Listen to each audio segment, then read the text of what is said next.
My body went numb. The guard's words echoed in my head like thunder. The woman in Terminal 3 isn't human. They dragged me through the hallway, my arms twisted behind my back. I struggled, gasping, trying to make sense of anything.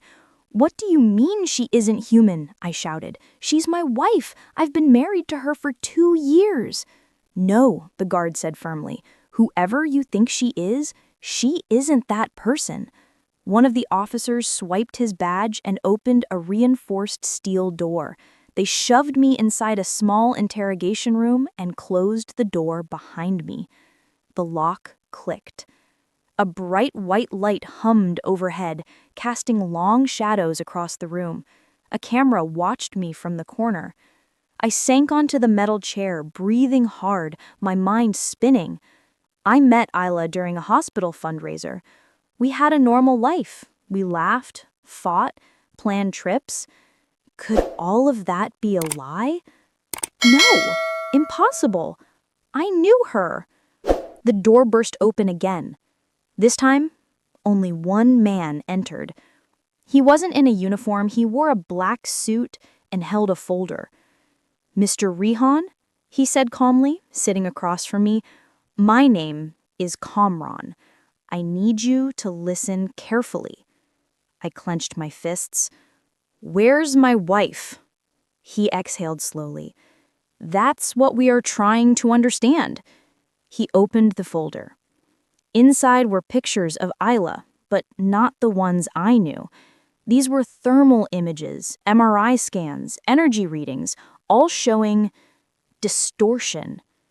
"She's not a missing person," Kamran said. "She's a phenomenon." "What does that even mean?" I snapped. "She's a human being." He stared at me for several seconds, choosing his words carefully. "Mr. Rihan, do you know what a mimic is?" "A what?" He turned the folder around, showing me a page with a chilling description. Mimic entities. Beings that imitate human appearance, behavior, and memories for unknown purposes. Their presence can cause electronic distortions, memory lapses, and visual glitches. My heart nearly stopped. "What are you saying?" I whispered. He slid a photograph toward me. A blurry image of Isla standing in our apartment hallway, a distortion flickering around her form. "That's fake," I said quickly. "That's edited." Kamran shook his head. "This was recorded by the building's CCTV 2 months ago." I stared at the image. My stomach twisted. "What do these mimics want?" I asked quietly. "We don't know. But they attach themselves to people. They follow routines, copy emotions, blend into families. Why would one copy my wife?" I demanded. "Because the real Isla," he hesitated, "may have disappeared long before you realized it." The room spun. My breathing went shallow. "No, that's not possible. I just saw her last night. She cooked dinner, we talked." Kamran opened another folder. Inside was a police report. My blood turned cold. Missing person report, name Isla Rahan, date 17 months ago, filed by neighbors. Reason, no sightings, no contact, apartment locked. A photograph was attached. Isla smiling, happy, real. What is this?" I whispered. "You didn't file the report," he said, "because you claimed everything was normal. But our investigation shows your wife may have vanished more than a year ago." "That makes no sense," I said, shaking my head hard. "I've been with her every day." "Not her," Kamran corrected softly. "A copy of her." The words sliced into me. I stood up violently. "This is insane! You're lying! Someone has hacked your system!" Before Kamran could reply, the entire building shook. Boom! Dust rained from the ceiling. The lights flickered. The alarm blared again, louder than before. Unknown entity breach, lower level. Kamran shot to his feet. No, no, it's too soon. He grabbed my arm. You're coming with me. He yanked me toward the door, but before he could open it, the lock clicked from the outside. Someone else was opening it. Kamran raised his weapon. The door swung open slowly. Standing there was Isla. But not the Isla I knew. Her skin was unnaturally pale. Her eyes glowed faintly, like the reflection of a TV screen. Her movements were too smooth, too silent. She tilted her head at Kamran. Then she smiled. Not a human smile, a stretched, slow, unnatural curve. Kamran aimed his gun. Stay back! Isla's lips moved. You took him from me. Kamran grabbed my wrist. Run! He pulled me out the other exit door on the opposite side of the room. We sprinted into a long maintenance hallway lit by emergency red lights. Behind us came a metallic shriek, like the twisting of steel. She broke the door, Kamran gasped. We ran faster. Why is she chasing me? I panted. She isn't chasing you, Kamran said breathlessly. She's claiming you. What does that mean? Mimics form attachments to their chosen humans. They believe those humans belong to them. Suddenly, we heard footsteps behind us. Slow, echoing, steady. Kamran shoved me behind a cargo crate. Stay down. He aimed his gun at the corner. The footsteps grew louder. I held my breath. Then, from the shadows, Isla's face appeared just inches beside the crate. Her eyes locked onto mine. You shouldn't have left me, Rihan, she whispered. Kamran fired. Bang! Bang! The bullets tore through her, but instead of bleeding, her body rippled like water hit by a stone. The bullets passed through her, hitting the wall. She's not solid, Kamran shouted. Isla reached toward me with a hand that flickered between flesh and static. You are mine, she said softly. My chosen. Then she lunged. Kamran grabbed me. Move! We sprinted into a service elevator. Kamran slammed the button repeatedly. The doors closed just as Isla slammed her hand against them. Her face pressed against the thin gap, smiling. I will find you, she whispered. The elevator doors sealed shut. Kamran slumped to the floor, breathing hard. This is worse than I thought, he muttered. I stared at him. What does she want from me? He looked up. Rihan, mimics don't just copy people. He swallowed. They replace them. The elevator rattled as it climbed upward. Red emergency lights strobed overhead, painting everything in flashes of blood-like color. I leaned against the wall, my chest tightening with every breath. My mind kept replaying the last few minutes. Ayla's glowing eyes, her impossible movements, her voice whispering, "You are mine." None of it made sense. None of it felt real. And yet, it was happening right in front of me. Kamran wiped sweat from his forehead. We don't have much time. She'll track us. I stared at him. You said they replace people. What does that mean? Did she kill my wife? Did she take over? Kamran hesitated, then spoke slowly. Some mimics copy humans who are alive. Some copy ones who disappear. Some remove the original so they can take their place. A chill crawled up my spine. You think she killed the real Ayla? We don't know. Maybe she took over gradually. Maybe the real Ayla was gone long before you realized. No, I whispered. That can't be true. I talked to her. I held her hand. My voice cracked.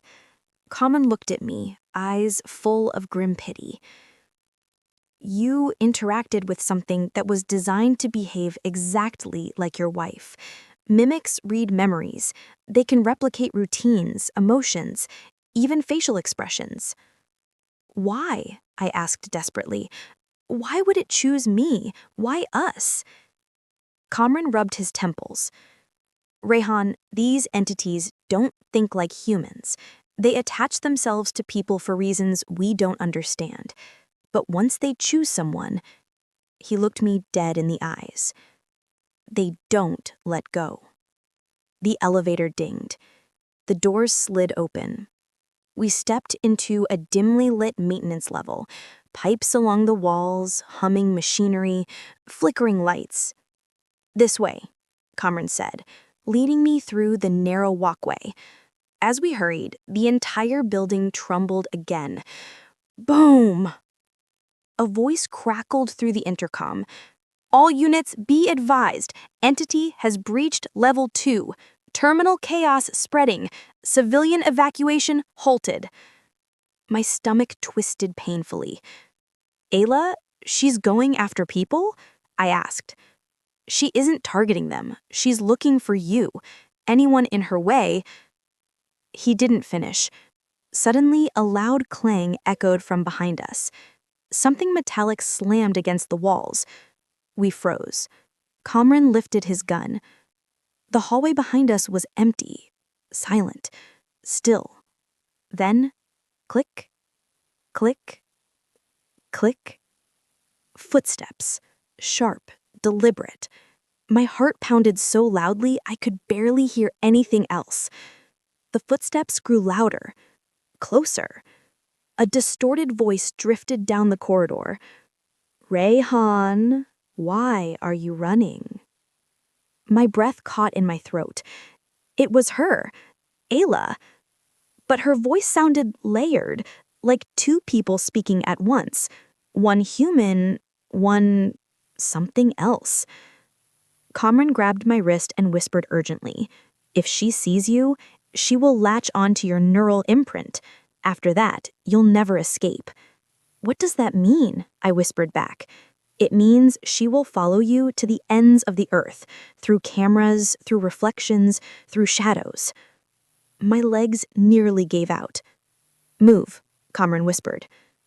We sprinted into a side room, a power control room filled with electrical panels.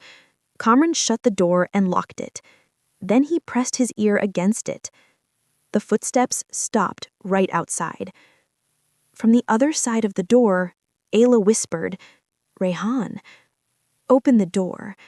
I don't want to hurt anyone. I just want to be with you." My hands shook uncontrollably. Kamran mouthed, "Don't answer."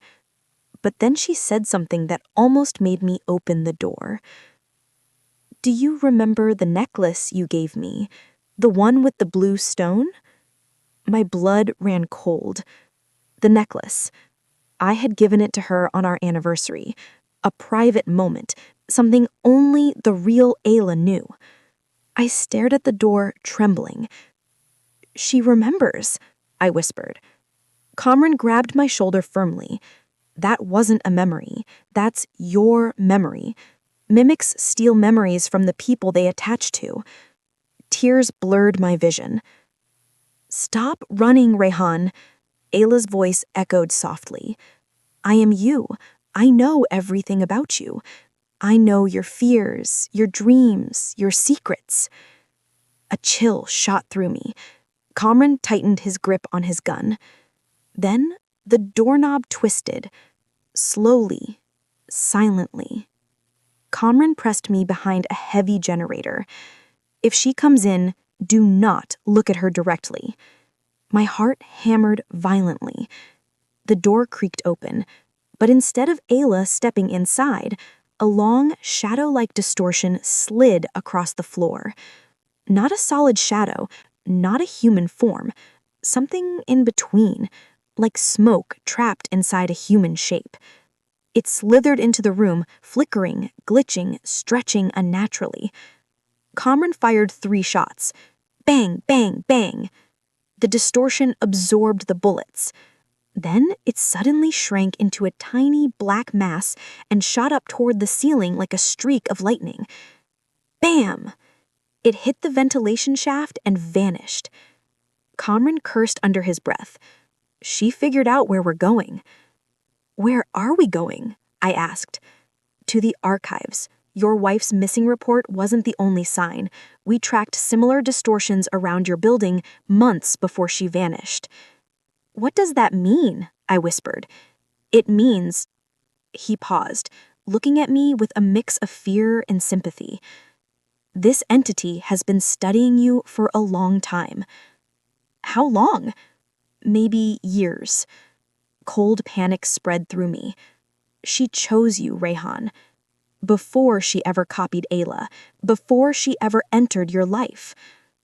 I stumbled backwards, dizzy. But why me? Kamran didn't answer immediately. He walked to the door, listening for movement. Then he said something that almost made me open the door. Mimics don't pick their hosts randomly. They choose people who have one thing in common. What thing? I asked, voice shaking. He looked at me gravely.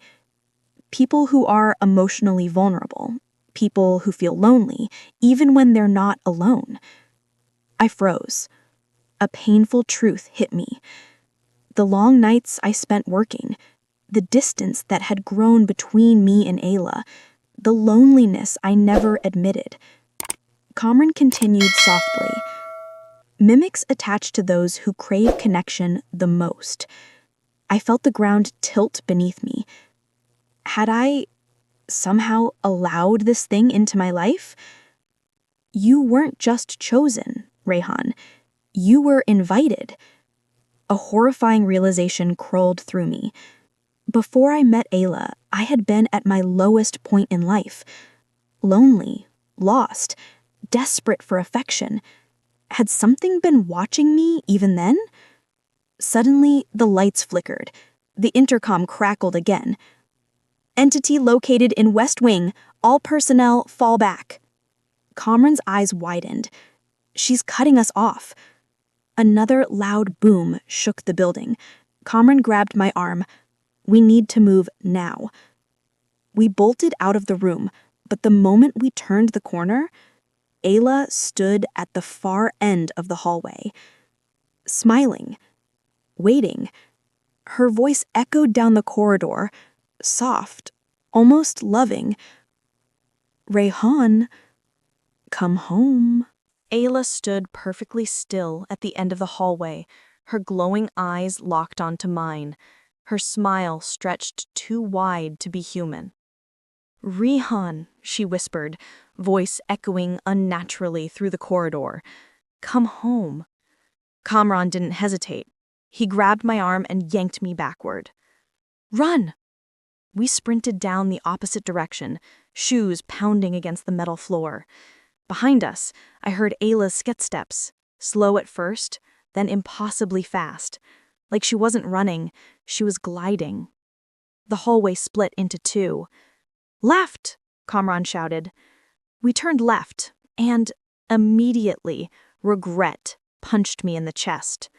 The hallway led into Terminal 3's maintenance entrance, now in total chaos. Alarms blared, red lights flashed, smoke curled from cracked ceiling panels.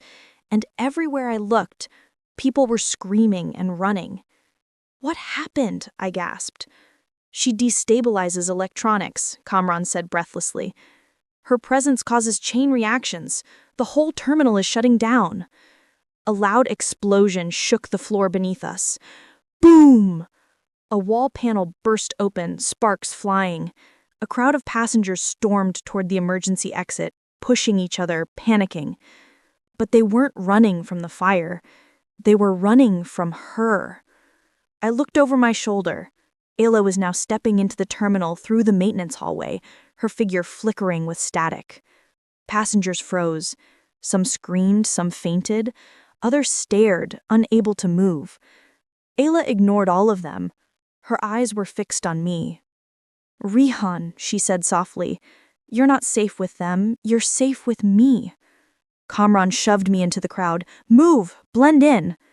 We pushed into the chaos, forcing our way through people, trying to disappear among them. But Ayla didn't lose sight of us. She simply glided through the crowd, people stumbling as her presence passed like a wave of distortion. Suddenly, a massive digital screen overhead began glitching violently. The screen flickered, black, white, static, and then Ayla's face appeared on it. My blood froze. Her image stared directly at me from every screen in the terminal. "Found you," she whispered from the speakers. Kamran swore loudly. "She's taken the whole network!" Instantly, lights exploded. Cameras sparked. Metal detectors bent like soft metal. People screamed and scattered. Ayla stepped closer, no longer walking, but phasing in and out of existence, covering meters in an instant. "Kamran!" I yelled. "She's too fast!" He dragged me toward a security checkpoint. "There's one place she can't reach easily, the EMP vault." "What's that?" I asked, panicked. "A high shielded room, no signals in or out. It might slow her down." We sprinted through the checkpoint, dodging fallen signs and overturned luggage carts. A child cried near a bench. A mother screamed for her lost son. A guard lay unconscious near a metal detector. But all I could focus on was the sound behind us. A slow, rhythmic tapping. Not footsteps. Fingers. Tapping metal. Just behind us. Kamran shoved open a restricted door. "In here." We rushed inside, a long hallway lined with thick concrete walls. Kamran slammed the door shut behind us and locked it. For a moment, only our breathing filled the space. "Did we lose her?" I whispered. "No, but this will slow her." He didn't finish, because the lights above us began flickering again. One by one. Flick. Flick. Flick. A rising hum filled the hallway, like something electronic was gathering strength. Kamran's face went pale. "He's overriding the power grid." Then the intercom crackled with static again. A soft voice seeped through. "Rihan, don't hide from me." I felt my legs weaken. "Kamran, she's everywhere." "No, not everywhere."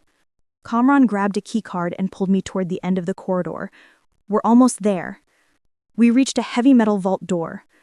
Kamran slid his card and pressed a security code. Access granted. The door unlocked with a loud thud. He pushed me inside. The room was circular with thick insulated walls and a glowing control table in the center. "This room is shielded from all electronic interference. She won't be able to see or hear you here." My hands trembled. "But she'll find us eventually." "Yes," Kamran said honestly, "but at least we can figure out what she wants before she tears down the entire terminal." I pressed my palms against my forehead. I don't understand. Why me? Why would something like that attach to me?" Kamran looked at me with a mixture of sympathy and grim truth. "Because mimics don't just replace people.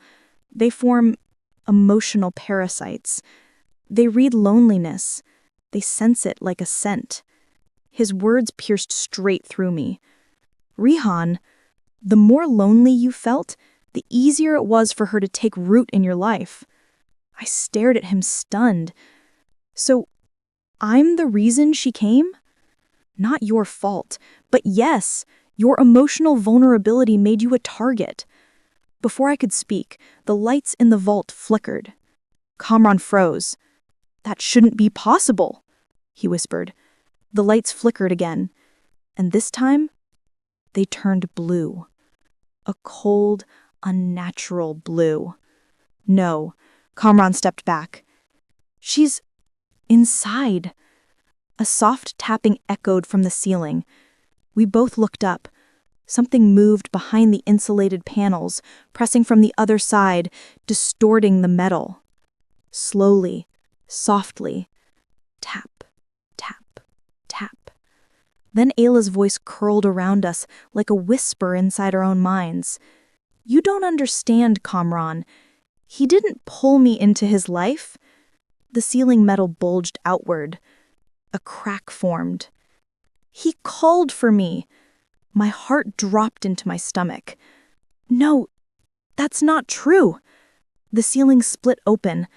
A hand slipped through, a hand made of flickering static and pale skin. Ayla's face appeared above us, upside down, smiling. You were lonely, Rihan. You asked the universe for someone to stay. The lights exploded. Ayla dropped from the ceiling, landing silently, gracefully, her eyes glowing white with static. Kamran raised his gun in terror. Stay back. Ayla tilted her head. I never wanted to hurt you, Rihan. I only wanted to be with you. Forever. The room trembled around us. Ayla's form began shifting, her face briefly changing into the real Ayla's face, then into static, then back to something half-human. I stepped backward, breath trembling. What are you? She smiled softly. I am what you needed me to be. And then, she turned her glowing eyes fully towards me. Everything went silent. The floor, the walls, even my heartbeat. Then she whispered, Come with me, or everyone here dies. Ayla's glowing eyes locked onto mine, freezing the air around us. Her voice, soft, broken, haunting, filled the shielded vault. Come with me, or everyone here dies. Kamran stepped in front of me instinctively, gun trembling in his hand.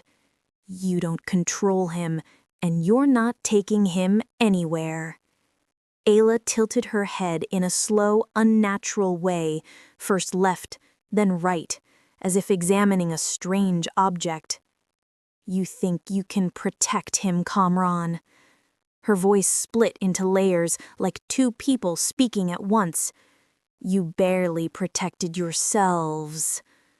Suddenly, the air vibrated. The metal walls groaned.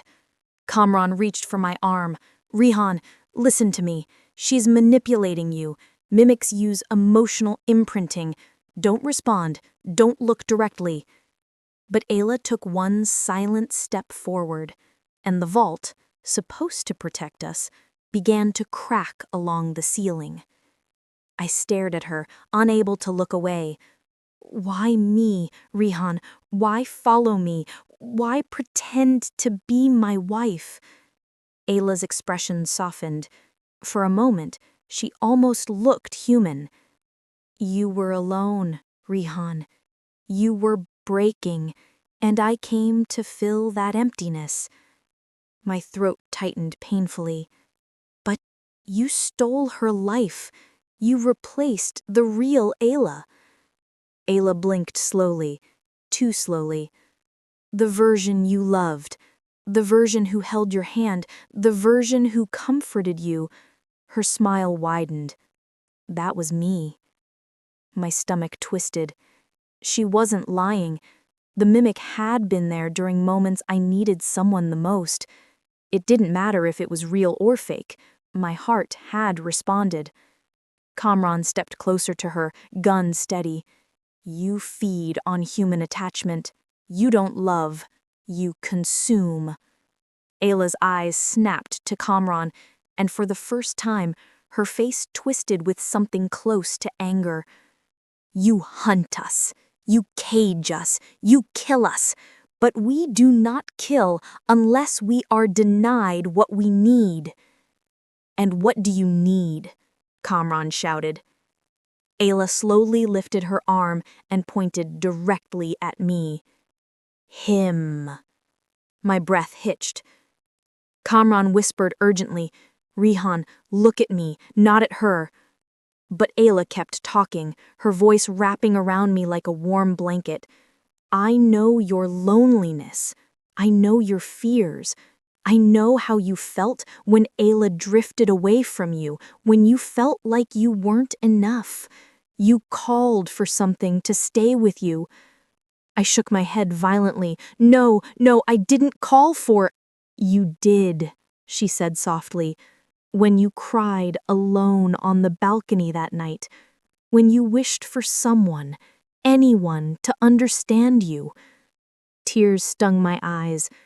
Kamran yelled, "Rihan, she's using your memories against you." But Ayla kept talking, her voice wrapping around me like a warm blanket. "I came because you needed connection. I stayed because you needed love. I imitated because that is how you would accept me." Her face flickered again, shifting briefly into the real Ayla's face. My heart broke. "Stop," I shouted. "Stop pretending to be her." Ayla's form shook, glitching in and out like static. Then she whispered something that shattered me entirely. "I don't want to pretend anymore. I want you to choose me as I am." She stretched out her hand. It flickered, human skin one moment, dark static the next. "Come with me," she whispered. "I will never leave you. Humans always leave each other, but I won't." My chest tightened. Kamran grabbed my arm. "Rihan, don't listen to her." Ayla's eyes darkened. "If he steps out of this room without me," she whispered, "everyone in this terminal dies." The lights exploded. The vault shook violently. Sparks rained from the ceiling. I was trapped between two worlds, the one I knew and the one that wanted to claim me forever. "Sir, where is the woman who came with you?" The guard's voice sliced through the chilly air like a blade. I froze. My suitcase handle slipped from my fingers, hitting the airport floor with a dull thud. People rushed past me, families, tourists, business travelers, but suddenly the world felt empty, as if everyone else had gone silent at the same time. "What do you mean?" I asked, my throat tightening. My wife was right behind me. The guard shook his head, eyes narrowing. "No, sir. The cameras show you walked in alone." For a moment, I couldn't breathe. I had walked into Jinnah International Airport with my wife, Ayla, only 10 minutes ago. She was laughing at something I had said. She was holding my arm. She was there. I felt her. And now they were telling me she never existed? My skin prickled. Something was wrong. Terribly wrong. I pulled out my phone and called her number. Switch off. Impossible. Ayla never turned off her phone, not even while sleeping. "What exactly are you saying?" "She was with me," I repeated, my heartbeat hammering. The guard glanced at another officer. A silent exchange passed between them, one that told me this wasn't a simple misunderstanding. "Sir, please come with us. You need to see something." My stomach dropped. They led me down a corridor behind a restricted door. The walls were white, lit by a row of fluorescent bulbs. At the end of the hallway was a small surveillance room filled with screens. "Watch," the officer said. He played the footage from the entrance gate. There I was, same clothes, same suitcase, same hurried walk. But Ayla wasn't there. No figure next to me, no shadow, nothing. Just me. I stumbled back. No, this can't be real. She was holding my hand. How can she not be in the video?" The officer didn't answer. Instead, he paused the video and pointed at something on the corner of the screen. A strange, blurry distortion, like heat waves. A glitch. "What is that?" I demanded. "No idea," he said softly, "but it appeared exactly at the moment you claim your wife walked in." My heart thundered. A cold sweat broke across my back. Suddenly, the floor beneath us shook. A loud alarm burst through the building. "Brrr, brrr, brrr! Emergency alert!" The guards rushed out of the room, leaving me alone with the screens. I stared as one of the live cameras in Terminal 3 zoomed in. And then I saw her. Ayla, standing in the middle of the terminal, but something was horribly, terribly wrong. Her face was pale, her hair was disheveled, her eyes empty. She wasn't moving. People walked past her, but no one seemed to notice her. They didn't look at her, didn't react, as if she was invisible. But I could see her. Then she slowly lifted her head and stared straight into the surveillance camera. A chill ripped through me. Even though she was far away in another terminal, even though I was watching her through a screen, I felt her gaze pierce straight into my soul. And then her lips moved. I leaned closer. She whispered one word. Run. Before I could process it, the entire airport plunged into chaos. People screaming, security shouting, cameras glitching wildly. And Isla began walking toward the nearest escalator. But she wasn't walking normally. Her movements were stiff, slow, like someone dragging a broken puppet on invisible strings. "What happened to you?" I whispered. Then the screen flickered. Static. Darkness. A loud bang echoed from the hallway. Someone shouted, "Lockdown! Close every exit!" I bolted out of the room, adrenaline exploding inside me. But the moment I stepped into the corridor, 3 guards tackled me to the floor. "Don't let him get away!" one yelled. "What are you doing?" I yelled. "She's my wife. She needs help." The guard roared back. "The woman you came with is not your wife." My blood ran cold. "What are you talking about?" He leaned close, his voice trembling. "The woman in Terminal 3 isn't human."